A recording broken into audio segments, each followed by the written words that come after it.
gráfico que está mostrando as alterações de volume e pressão dentro do ventrículo ao longo do ciclo cardíaco. Então, ó, pressão está sendo mostrada aqui, pressão, e aqui volume do ventrículo.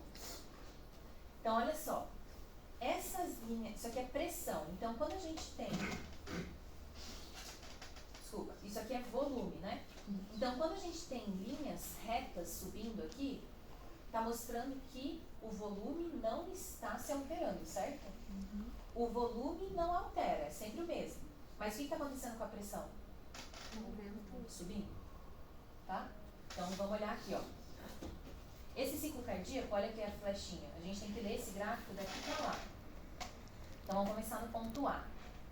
Olha o que está começando no ponto A. Está acontecendo no ponto A. No ventrículo. Imaginem qualquer ventrículo que vocês quiserem. Ventrículo. O que está acontecendo com o volume do ventrículo? Está aumentando. Mas o que está acontecendo com a pressão do ventrículo? Está aumentando a pressão? Não. A pressão está baixa. Então, ó, o ventrículo se enchendo de sangue, mas a pressão está baixa. Aí, de repente, aumenta um pouquinho a pressão e aumenta um pouquinho o volume do ventrículo. Aumentou um pouquinho a pressão dele, aumentou. Aí, de repente, a pressão começa a aumentar sem alteração do volume. Isso. Pressão aumenta sem alteração do volume. Aí, em determinado momento, o que acontece com o volume? Diminui. E o que está acontecendo com a pressão? Sobe e depois ela desce um pouquinho. Aí depois, o que acontece com a pressão dentro do ventrículo? E o volume? O mesmo. Prof, ali o ponto C seria o ponto de abertura da válvula? O ponto C, então vamos começar a identificar. O ponto C seria o ponto de abertura de qual válvula? Semilunar. Porque o que está acontecendo com o ventrículo? Ó? Está diminuindo o volume, aumentando um pouco a pressão, mas o volume está diminuindo. Então esse sangue está indo para algum lugar, está indo para as artérias. Beleza. Sangue foi para as artérias, taranã. Aí aqui o ventrículo está todo em sístole e agora ele começa a relaxar. É aquele relaxamento ventricular isovolumétrico. Não tem alteração de volume, mas tem redução da pressão. É aquele relaxamento ventricular isovolumétrico. Beleza? Então tem fluxo de sangue para o ventrículo? Não tem, o volume está o mesmo. As válvulas fechadas. Logo começa a aumentar o volume. Aumentar o volume porque o que está acontecendo com o sangue? Está entrando no ventrículo. Então significa que a válvula atrioventricular, nesse ponto, abriu. Abriu e o sangue está fluindo do átrio para o ventrículo. Até que, o que é esse aumento leve de volume e pressão aqui? É a sístole atrial. Aquele pouquinho a mais. Um pouquinho a mais de sangue que o átrio injeta no ventrículo. Então o átrio contrai, isso aumenta um pouco a pressão, então a pressão sobe um pouquinho no ventrículo, porque o átrio está contraindo sobre o ventrículo e o ventrículo já está quase cheio. Daí vem eu tô quase com a bexiga quase explodindo, aí vem alguém e aperta a minha barriga. Você sente aquela pressão, você aumenta um pouquinho a pressão e um pouquinho o volume também. Aumentou um pouquinho a pressão, um pouquinho o volume. Aí depois, beleza, o átrio fez sístole. Agora quem que vai fazer sístole? Ventrículo. O ventrículo fez sístole, o que acontece com a válvula atrioventricular? Fecha. Então aqui vai acontecer a primeira bulha cardíaca. Porque a válvula atrioventricular fechou. Aí, aumenta a pressão dentro do ventrículo sem ele permitir saída de sangue. Contração ventricular isovolumétrica. Aí, a pressão dentro do ventrículo fica mais alta do que a pressão das artérias. Abre a semilunar. Abre a semilunar, sai sangue do ventrículo e vai para as artérias. Diminui um pouco a pressão do ventrículo.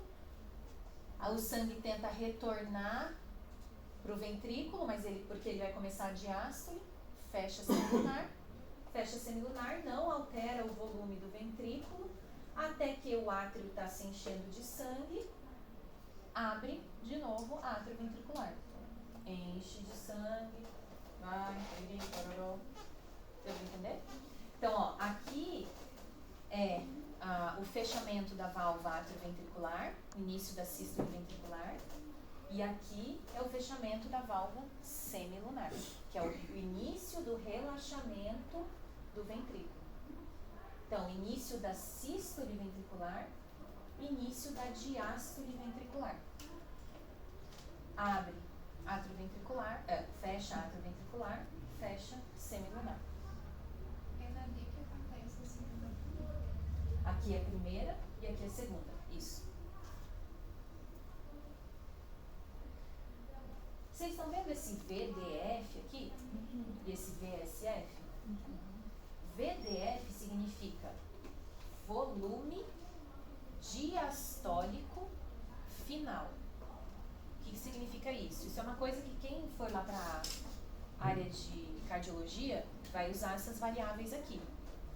Quando a gente faz o ecocardiograma do animal, a gente faz um vídeo durante o ecocardiograma. E desse vídeo a gente tira fotos. Por que a gente precisa do vídeo? Porque a gente precisa ver a variação de volume das câmaras a todo o momento. E principalmente a gente tem que pegar o momento do final da diástole ventricular, que é quando o ventrículo está todo cheio de sangue, e no final da sístole ventricular, quando teoricamente não sobraria sangue dentro do ventrículo. Tudo bem? E aí, por que a gente precisa saber disso? Porque a gente sabendo o volume de sangue que tem no ventrículo relaxado e subtraindo isso do volume de sangue que fica no coração no final da sístole, a gente tem uma medida do volume sistólico, que é o volume de sangue que é injetado na circulação a cada batimento cardíaco. Por exemplo, para cada raça vai ter um volume sistólico, para cada raça de cão. Para cada gato já tem tamanhos mais padronizados, né? Então tem um volume ali também padrão. Para equino vai ter, para bovino, etc e tal. E isso permite a gente entender se esse volume sistólico está diminuído, ou melhor, está aumentado. Estava relaxado, contraiu, mas não contraiu tudo. Então o volume sistólico ele fica diminuído. O que vai acontecer se diminui o volume sistólico? Significa que tem menos sangue sendo injetado na circulação. A pressão arterial desse animal vai tender a cair. Mas isso indica pra gente que o miocárdio não está tendo força o suficiente para injetar esse sangue na circulação. Deu para entender? Durante o ecocardio a gente faz isso. O que a gente vai fazer no ecocardio? Isso daqui, ó. A gente vai pegar o volume diastólico final do ventrículo. A gente mede, né? Então você vai pegar a foto. O programa mesmo fez isso, né? O programa lá do aparelhinho. Você vai pegar a foto do coração durante a fase de relaxamento ventricular. Aí, o próprio sistema, ele joga uma grade aqui em cima da foto. E com essa grade, a gente consegue medir o volume do ventrículo. Você mede isso daqui. Então isso aqui é volume diastólico final. E a gente corre o vídeo, aí a gente vai ver o momento que esse ventrículo está em sístole. Então, de novo, tá aqui as câmaras. Aí a gente vai colocar a grade de novo aqui. Essa grade vai dar pra gente o volume sistólico final, ou seja, o volume de sangue que permanece no coração após a sístole. Esse aqui é o volume de sangue que preenche o ventrículo ao final da diástole. Então, volume diastólico final menos o volume sistólico final vai ser igual ao volume sistólico. Que é essa formulinha aqui, ó, volume sistólico. Então, olhando o gráfico, volume diastólico final tá aqui, 135. Volume diastólico final, 135. Menos o volume sistólico final, que é de 65. Volume diastólico menos 65, 70 ml. Esse gráfico aqui é para humano. Então, nós, a cada batimento cardíaco, em média, injetamos no sistema circulatório 70 ml de sangue. Agora, vamos multiplicar 70 ml vezes a nossa frequência cardíaca de repouso. 70 ml vezes 80, chutando baixo, 80 batimentos por minuto, quanto que dá? 8 e 8, 16, 140 por aí? Quanto que deu? 80 vezes 70. 5.600 ml, ou 5,6 litros de sangue por minuto. É o nosso fluxo sanguíneo. 5,6 litros de sangue. Quanto mais ou menos que a gente tem de sangue no nosso corpo? Em torno ali de 8 a 10% do peso corporal. Vamos colocar 10% para ficar mais fácil. Então, eu peso 68 quilos. 6,8 litros de sangue é o que eu tenho. Sangue total. 6,8 litros de sangue. E a cada minuto eu movimento 5,6. É quase a cada minuto eu faço circular todo o meu volume de sangue no meu corpo. Olha isso. Agora, tendo isso, eu gostaria que vocês começassem a entender assim, ó, a importância do oxigênio para as células. Olha o volume de sangue que circula e a quantidade de oxigênio que essas células não recebem. Se a gente tem uma doença do miocárdio, por exemplo, vamos calcular aqui. O animal tem uma, cardiomiopatia hipertrófica ou dilatada. Cardiomiopatia dilatada. Na cardiomiopatia dilatada, o que acontece com o ventrículo? Dilatada, o ventrículo dilata. Diferente do que acontece na cardiomiopatia hipertrófica. Na cardiomiopatia hipertrófica, o que acontece com o miocárdio? Hipertrofia. Então,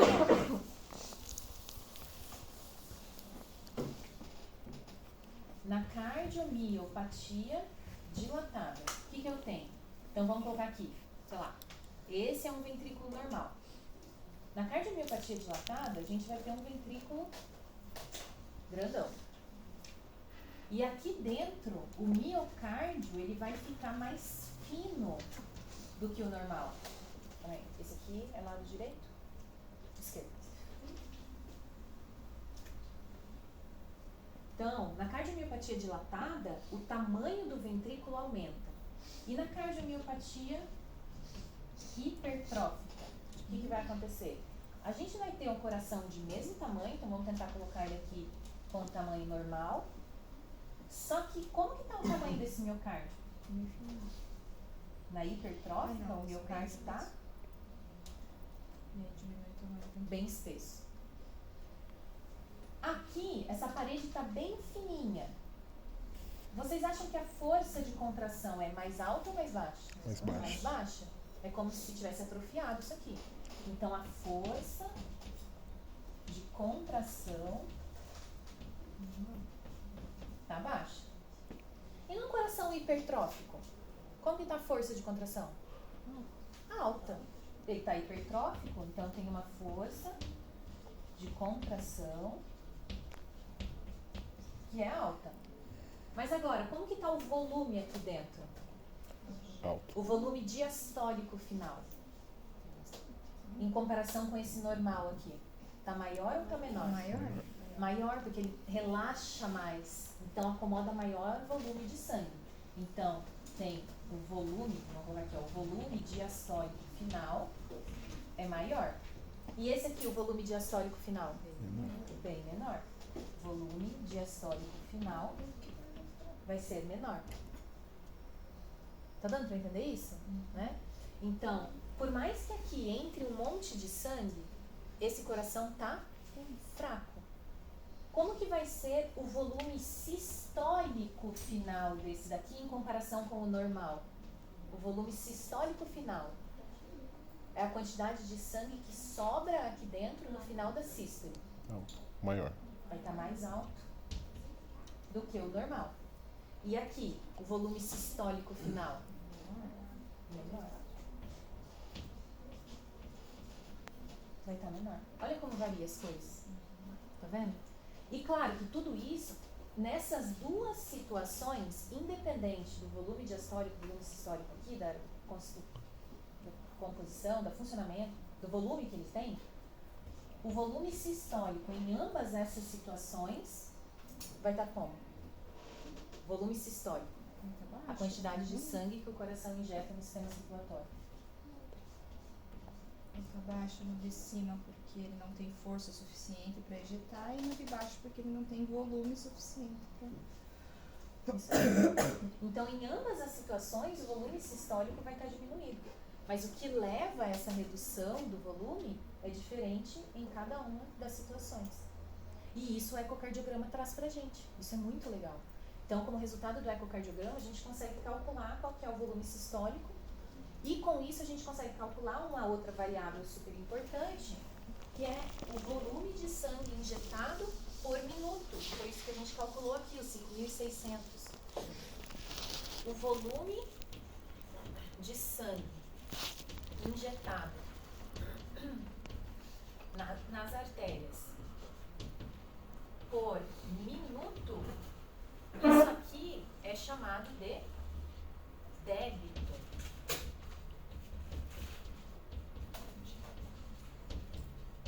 Débito cardíaco.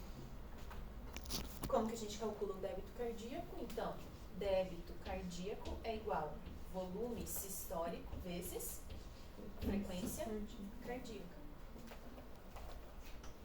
E o volume sistólico, a gente acabou de ver que a gente pode calcular ele. Volume sistólico é igual volume diastólico final menos volume sistólico final.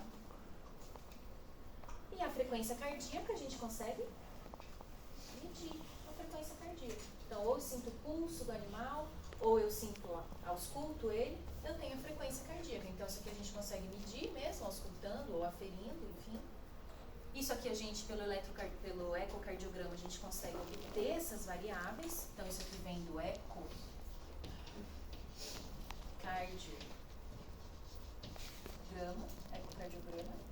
A gente consegue obter o valor dessas variáveis e com isso a gente consegue calcular o débito cardíaco do animal. E o débito cardíaco está intimamente associado com a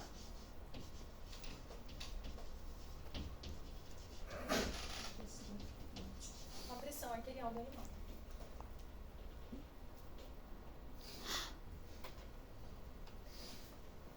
A pressão arterial, posso apagar esse lado de cá?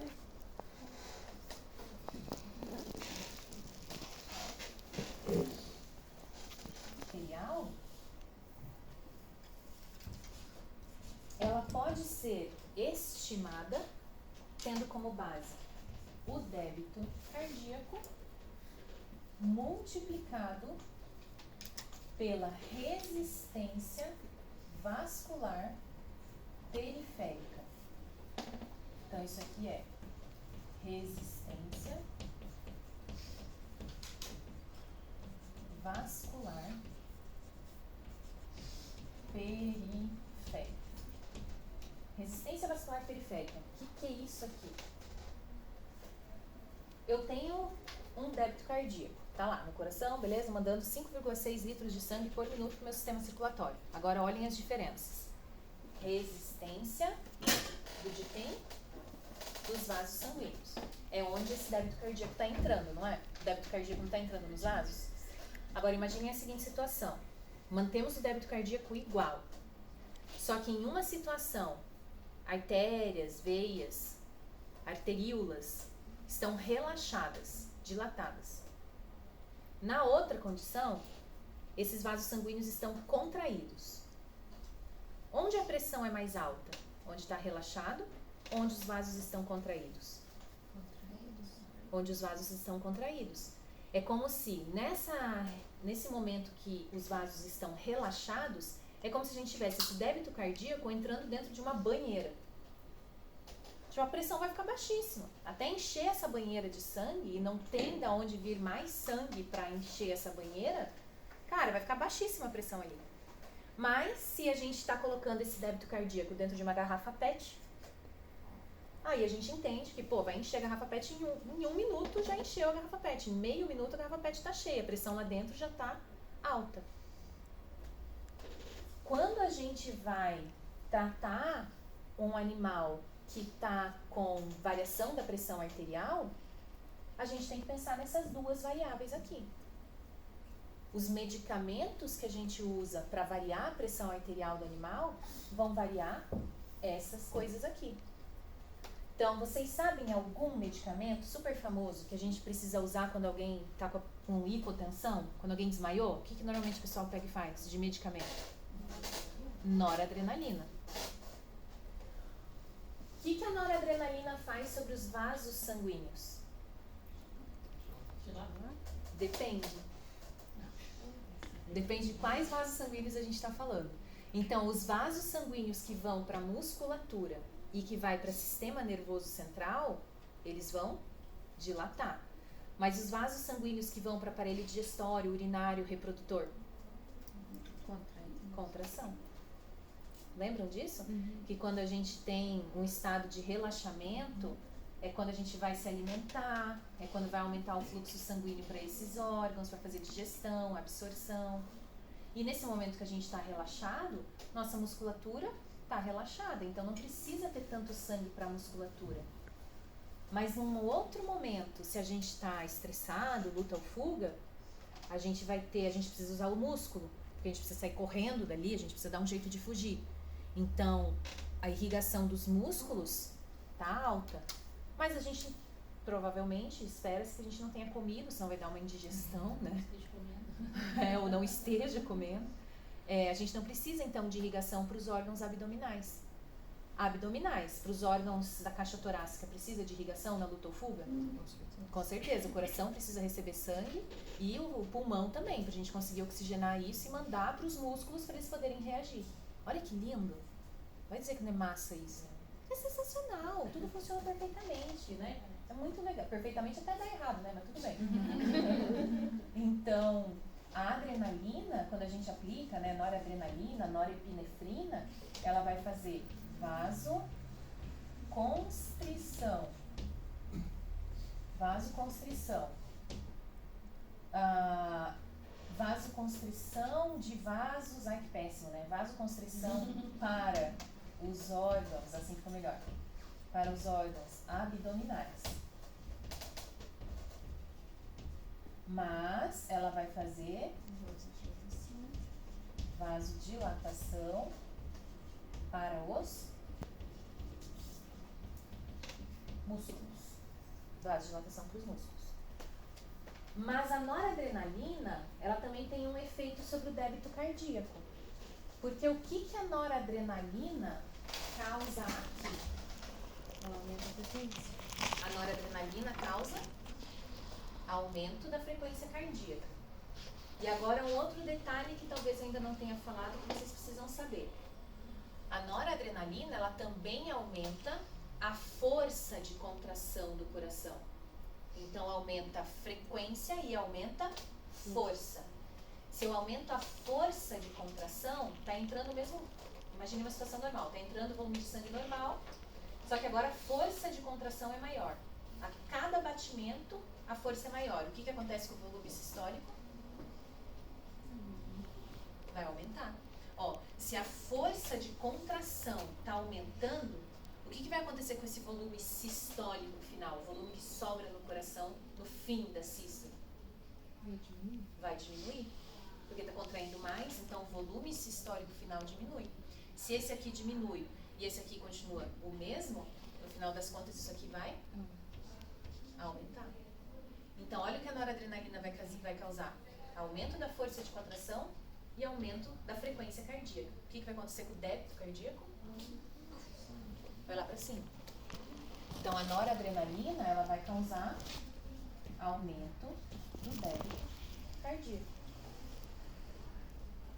Por isso que ela tem um efeito tão grande sobre a pressão arterial. Tudo isso aqui, no final das contas, vai causar o que sobre a pressão arterial? aumento da pressão arterial. Os pacientes que têm cardiomiopatia dilatada. Cardiomiopatia dilatada, o que acontecia mesmo com o volume sistólico ou com o débito cardíaco deles? Diminui, né? Porque o volume sistólico vai diminuir bastante, lembra? O coração está fraco, não consegue tanto. A gente usa um medicamento que é chamado de... Vou só escrever o nome aqui. O medicamento é inotrópico positivo. O que é um medicamento inotrópico positivo? Ou ionotrópico, alguns vão chamar. Iono, tem um ozinho aqui. Inotrópico positivo.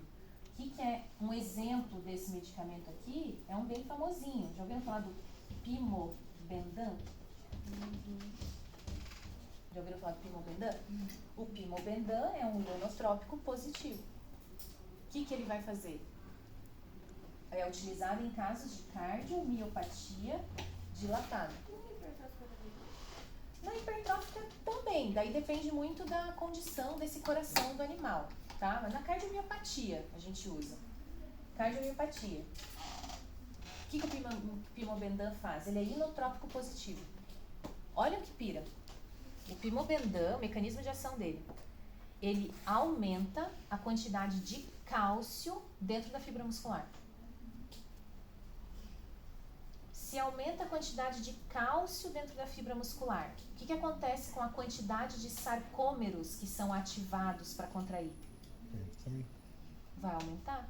Se aumenta a quantidade de sarcômeros contraindo, o que acontece com a força de contração? Aumenta. Então, o Pimobendan, ele aumenta a força de contração. Por aumentar a quantidade de cálcio no meio intracelular. Tá vendo que o mecanismo de ação do Pimobendan é diferente da noradrenalina? Se o animal tá muito mal, esse aqui demora mais para fazer efeito. Mas se o animal tá muito mal, a gente vai entrar com várias frentes de ação. A gente vai entrar com a noradrenalina, a gente... Normalmente na clínica não, mas a gente poderia entrar com o Pimobendan. E vai ter outra coisa que a gente vai fazer quando o animal estiver hipotenso, que vai aumentar um monte a pressão arterial dele. O que a gente faz? Chegou na clínica, o animalzinho está com pressão baixa. Fluido. Fluidoterapia. O que a fluidoterapia aumenta?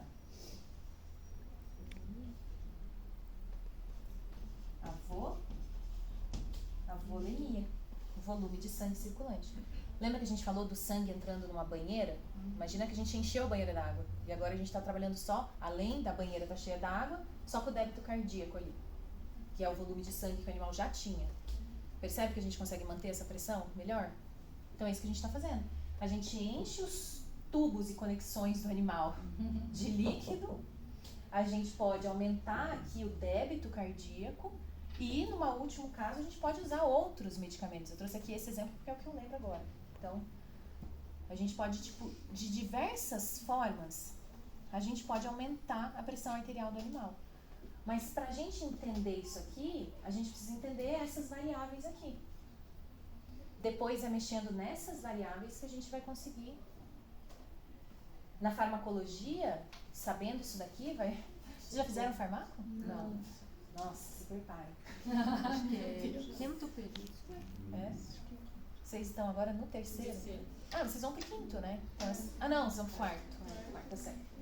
Então, vocês vão ver lá, acho que é a prof.